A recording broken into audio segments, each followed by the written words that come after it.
एकवीर आईच्या दर्शनाला जायचा तो म्हणून निघलो कॉलेजमधून लवकर घरी जाता जाता घेतला शहापूरच्या अंबिका मातेचं दर्शन. आज चाललोय खूप दिवसातून एकवीर नवरात्रीमध्ये चाललोय तो रास गर्दी असेल म्हणून निघलाव सकाळीच. मुरबारला पोहोचलो तरी स्टेटसच टाकतो याला झोपतून उठून काल नीलडक बघून आलो गाडी चाललेली एकवीरेला. 2-4 नद्या पार केल्यानं पोहोचलोय कर्जत. ही मूर्ती कुठे आहे सांगा जरा कमेंट मध्ये. तो आता आम्ही दर्शन घेताना फोटो काढताव. ह्यो बाई इकडे कसा विलगलाय बॅगेत काकड्यावरून आणल्यात. काकड्या खाता खाता पोहोचलो ना लोणावला ते मुरबाड ट्रेन दिसते वाटतंय. जाता नीलाच जायला लागल.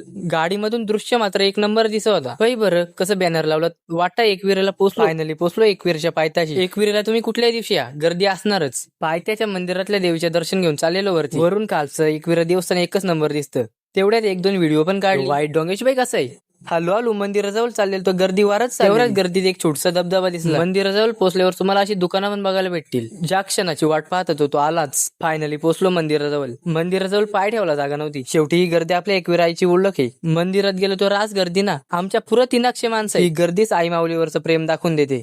बाई बरं या काय करता बोललो छोट्याचा आवरला आपल्याला. फायनली पोहोचलो एकविराईच्या गाभाऱ्याजवळ.